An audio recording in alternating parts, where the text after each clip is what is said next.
بسم الله.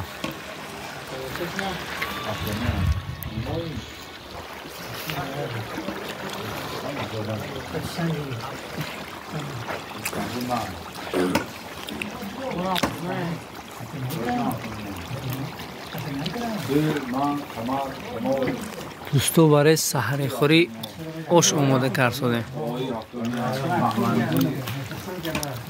مردمی محلی سامانیان یک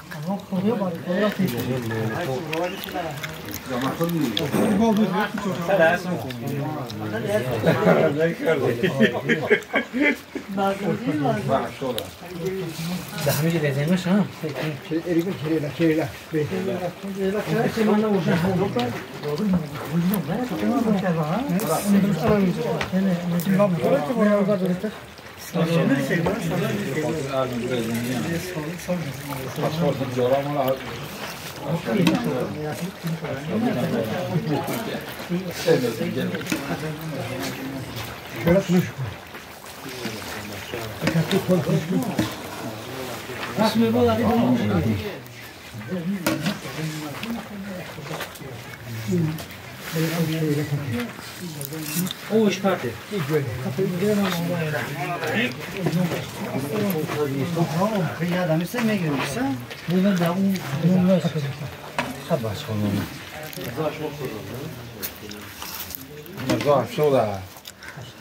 خلاصه کسی سهمش در همین آماده کردن آش پلو برای سحری خوری مردم محله سهمش گذاشته باشه خداوند اجری به پایان نصیب روزیش گردانه.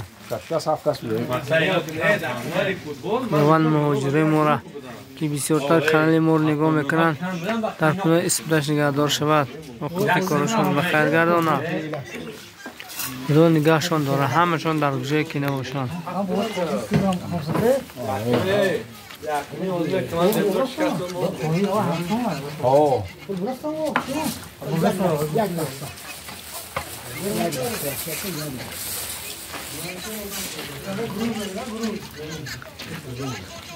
هم چپش کنم آرسک دیگه هم دبن دیگه که دبن دیگه کلکار یه گیری قوغاز که پشت غاری اختی بشنه زیم داره یا اینا میگه ها بالا باشه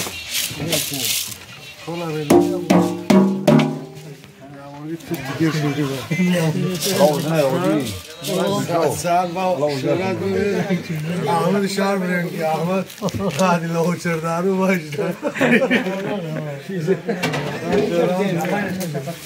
چای به شاقدی همیشو احمد مرسی کم کنه نه محمد بودی سوخ میگیره بگو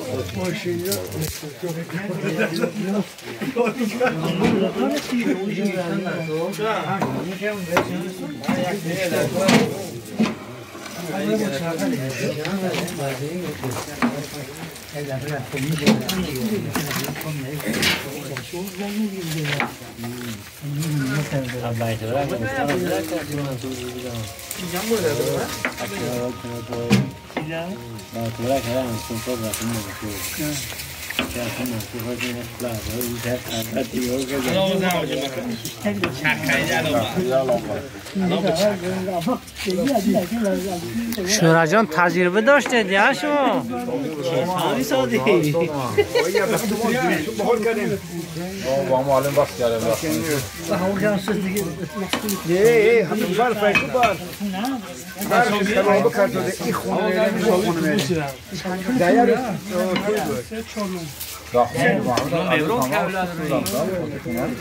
یو گام فهمیش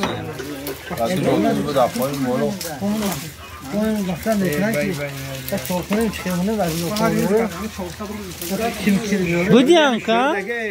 من آسیان میرگم شون بریم خن میرم میترسه یک باری نیم باره که وایرون نگی انا میخوام پدر بخدا فرض نگی رو میترسم بچه بگی تو خبری من چوک نه او پچا گرا اشکان بچه‌ها رو احمد نفهمه شو خیلیو مثلا بیته من گفت که اینجا ما خوب یخت احمد نکیو هیچ گام نمیزنم فعلا احمد جان میگیره هی اینا احمد چای کلی شاپی سویان لیمون چای لیمونچو با دانه تو مدام کی